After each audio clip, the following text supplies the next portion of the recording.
दोस्तों, legal and legal में एक बार फिर से आपका स्वागत है। आजकल तमाम टीवी चैनल्स आपको एक खबर बहुत ज़ोर शोर के साथ बता रहे हैं कि एक ऐसा कानून आ गया है जिसमें आपकी सभी समस्याओं का समाधान केवल एक ही कागज़ से हो जाएगा। आज हम उसी पर स्थिति स्पष्ट करने के लिए चर्चा करेंगे, आखिर किस कानून की वो चर्चा कर रहे हैं और उसमें क्या नया है।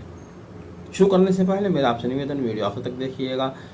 चैनल सब्सक्राइब नहीं किया है तो सब्सक्राइब भी कीजिएगा, पसंद आने पर वीडियो को आगे शेयर भी करते रहिएगा। दरअसल केंद्र सरकार द्वारा एक पुराने एक्ट में ही संशोधन किया गया है।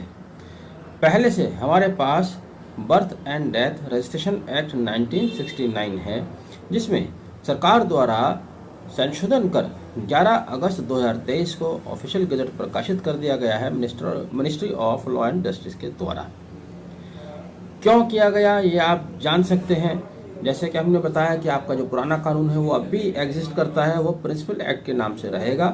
ये केवल अमेंडमेंट एक्ट आया है, उसके कुछ धाराओं में संशोधन किया है। चूँकि 1969 का कानून था तो समय के साथ साथ बहुत सारी चीज़ें बदल गई हैं। तब से अब तक टेक्नोलॉजी में ज़मीन आसमान का फ़र्क आ चुका है। तो उन्हीं चीज़ों को देखते हुए नई बातों को समावेश करने के लिए सरकार द्वारा 1969 के कानून में पहले हाथ से बर्थ सर्टिफिकेट बनाने का प्राविधान था, बाद में टाइपराइटर आया, इलेक्ट्रॉनिक टाइपराइटर आया, उसके बाद कंप्यूटर का दौर आया है और अब इंटरनेट और एआई का दौर चल रहा है। तो ऐसे में उन प्रावधानों में परिवर्तन किया जाना बिल्कुल आवश्यक था। सरकार ने उस ज़रूरत को समझा और एक अच्छा प्रयास किया। हालांकि मैं समझता हूँ 23 साल बाद हुआ, 23 साल की देरी से हुआ, चूँकि साल 2000 से इंटरनेट क्रांति आ चुकी थी। फिर भी ये कदम उठाया गया है, उल्लेखनीय। क्या क्या परिवर्तन हुए मैं आपको बताऊंगा। पहले जब आप किसी व्यक्ति की मृत्यु या जन्म की सूचना दिया करते थे तो की सूचना के आधार पर रजिस्ट्रार द्वारा एक्सट्रैक्ट जारी किए जाते थे। अब एक्सट्रैक्ट को सर्टिफिकेट की शक्ल में जारी किया जाएगा।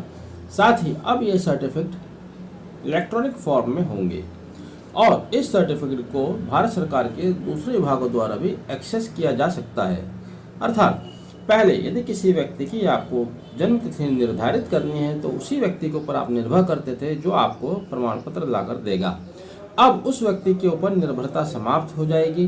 भारत सरकार के अन्य विभाग जैसे कि पॉपुलेशन रजिस्ट्रेशन बनाने का काम है या इलेक्टोरल रोल बनाने का काम है, आधार नंबर इशू करने का काम है, ration card, passport, driving licence, property registration या अन्य कोई भी ऐसे कार्य जिन्हें सरकार आगे नोटिफाइड करेगी, वहाँ पर इन विभागों द्वारा आपके जन्म प्रमाण पत्र की सूचना ली जा सकती है। दूसरी इम्पोर्टेंट बात, अब से जो भी व्यक्ति किसी व्यक्ति की जन्म या मृत्यु की सूचना देगा तो जन्म प्रमाण पत्र के ऊपर उनके माता पिता के आधार नंबर अंकित किए जाएंगे। मृत्यु की सूचना देने पर सूचना देने वाले का आधार नंबर अंकित किया जाएगा। साथ ही यदि किसी की मृत्यु अस्पताल में होती है तो वह अस्पताल के डॉक्टर्स, चाहे उसके मालिक कोई भी हो, फ्री ऑफ कॉस्ट एक सर्टिफिकेट इश्यू करेंगे। उसमें उनको बताना होगा कि इस व्यक्ति की मृत्यु किस कारण से हुई, उसको क्या बीमारी थी, क्या उसको ट्रीटमेंट दिया गया और उसकी बीमारी की हिस्ट्री क्या थी। लेकिन अगर उसकी मृत्यु अस्पताल से अलावा अन्य किसी स्थान पर होती है तो जो डॉक्टर उसका इलाज कर रहा था, बीमारी से अगर मृत्यु होती है, वो डॉक्टर लिख कर देगा अपने लेटर हेड पर कि इसकी मृत्यु का कारण क्या है, क्या इसकी बीमारी थी, क्या इसका इलाज किया गया और क्या इसका ट्रीटमेंट दिया गया, क्या इसकी हिस्ट्री थी। इसके अलावा अब जैसे ही आप रजिस्ट्रार को सूचना देते हैं तो 7 दिन के अंदर उसके ऊपर ड्यूटी है कि वो आपको सर्टिफिकेट इश्यू कर देगा। लेकिन अगर आपने सूचना देने में देरी की, ये इंपॉर्टेंट बात है, और वह देरी आपकी 30 दिन से ज़्यादा की हो जाती है, यानी कि विदिन 30 डेज आपको किसी की मृत्यु या जन्म की सूचना रजिस्ट्रार को देनी है। लेकिन अगर 30 दिन से ज़्यादा आपने देरी की और 1 साल से कम की देरी की है, तब वह सूचना रजिस्ट्रार की लिखित परमिशन, उसकी अनुमति के बाद ही दर्ज की जा सकती है।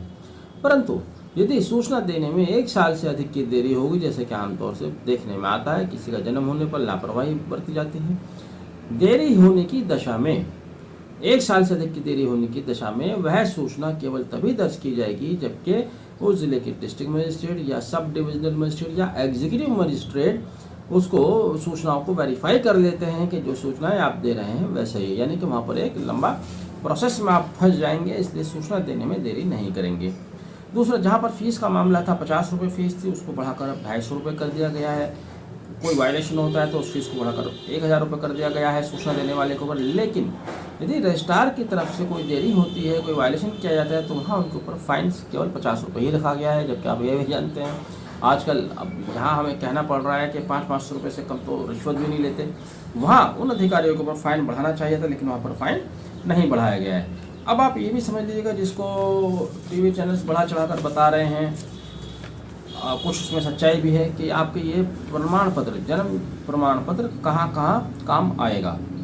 जैसे कहा जा रहा है कि अब आधार के उतनी ज़रूरत नहीं रहेगी, आधार का अब उतना भय नहीं रहेगा, आधार की प्राइमरी रिक्वायरमेंट नहीं रहेगी। तो क्यों कहा जा रहा है? चूँकि अब ये आपका जन्म प्रमाण पत्र बच्चे का स्कूल में एडमिशन लेने से लेकर हर एजुकेशनल इंस्टीट्यूशन में एडमिशन तक आपका जन्म प्रमाण पत्र काम आएगा। ड्राइविंग लाइसेंस इशू करने में जन्म प्रमाण पत्र काम आएगा, प्रॉपर वोटर लिस्ट बनाने में काम आएगा, शादी के रजिस्ट्रेशन में काम आएगा, किसी भी सरकारी नौकरी में काम आएगा, पासपोर्ट इशू करने में काम आएगा, आधार कार्ड इशू करने में काम आएगा। और इसके अलावा गवर्नमेंट जिसे भी नोटिफाइड करेगी वहाँ पर यह आपका जन्म प्रमाण पत्र काम आएगा। तो जन्म प्रमाण पत्र एक तरह से आधार कार्ड को रिप्लेस करने जा रहा है। आधार कार्ड की अब जरूरत नहीं रहेगी। दूसरा, आपका वोटर कार्ड को भी एक तरह से रिप्लेस कर देगा। अगर आपके पास जन्म प्रमाण पत्र है वही पर्याप्त है। लेकिन यहाँ पर कुछ चीज़ें अभी भी छूट रही हैं। जहाँ सरकार ने इतना ज़्यादा चेंज किया है, इसको इलेक्ट्रॉनिकली फॉर्म में लाए हैं, इलेक्ट्रॉनिक डेटाबेस बनाया है, वहीं पर इसमें यह भी प्रावधान कर दिया जाता तो बेहतर होता है कि इस पर जन्म प्रमाण पत्र के ऊपर माता या पिता या दोनों के फ़ोटो चिपकाई जाएगी। इसके अलावा इसका फॉर्मेट क्या होगा? क्या अभी भी A4 शीट में जैसा आता है उसी फॉर्म में आएगा, या ये भी कार्ड की फॉर्म में आएगा? बेहतर होगा कि इसको भी कार्ड की फॉर्म में इश्यू किया जाए। जिस तरह से लोग आधार कार्ड, वोटर कार्ड जब इन सब चीज़ों को रिप्लेस कर रहा है, ड्राइविंग लाइसेंस बनाने के भी काम आएगा। तो क्यों जेब में आप आधार कार्ड रखेंगे, क्यों वोटर कार्ड रखेंगे, क्यों ना जन्म प्रमाण पत्र जेब में रखकर चलें आप, और उस पर सारी सूचनाएं भी होंगी। जन्म प्रमाण पत्र का फ़ायदा ये होगा, जब गवर्नमेंट विभाग, सरकारी विभाग द्वारा कहीं उसको एक्सेस किया जाएगा कोई अनहोनी होने पर या किसी जांच पड़ताल में, तो उसकी सारी सूचनाएं वहाँ पर आ जाएंगी। कौन व्यक्ति है, कहाँ उसका जन्म हुआ, कौन उसके माता पिता हैं, वहाँ से उसकी काफ़ी कुछ सूचनाएं मिल जाएंगी। दूसरी, कुछ नए टर्म्स भी इसमें शामिल किए गए हैं समय के साथ साथ, जिनमें बदलाव आया है। कुछ नई चीज़ें आई हैं, वो नए शब्द हैं, जैसे कि आपका आधार, 1969 में आधार नहीं था, आधार शब्द को इंसर्ट किया गया है, अडॉप्शन को इंसर्ट किया गया है, डेटाबेस नया शब्द लाया गया है। सरोगेसी, अब सरोगेसी चाइल्ड की दशा में सूचना कौन देगा? तो सरोगेसी चाइल्ड की दशा में सूचना देंगे बायोलॉजिकल पेरेंट। इसी तरह से अडॉप्शन के केस में जिन्होंने अडॉप्ट किया है, जिस संस्थान से अडॉप्शन दिया गया है, वहाँ से सूचना दी जाएगी। अनमैरिड मदर के केस को भी, अनमैरिड मदर को भी इसमें शामिल किया गया है। इलेक्ट्रॉनिकली वर्ड इसमें शामिल किया गया है। तो कुल मिलाकर जो पुराना एक्ट है 1969, उसमें संशोधन किया गया है समय अनुसार जो ज़रूरतें हैं उनको ध्यान में रखते हुए, और पुराना एक्ट प्रिंसिपल एक्ट के नाम से जाना जाएगा। जो संशोधन किए गए हैं वह समय की मांग थी, सरकार ने अच्छा कदम उठाया है। इससे बर्थ एंड डेथ को एसर्टेन करने में, किसी व्यक्ति की पहचान करने में, उसकी पहचान बनाए रखने में आसानी होगी। बहरहाल आपने वीडियो आखिर तक देखा, मैं समझता हूँ दी गई सूचना आपको पसंद आई होगी। आपने वीडियो आखिर तक देखा, इसलिए एक बार फिर से आपको बहुत बहुत धन्यवाद। Thank you, have a nice day.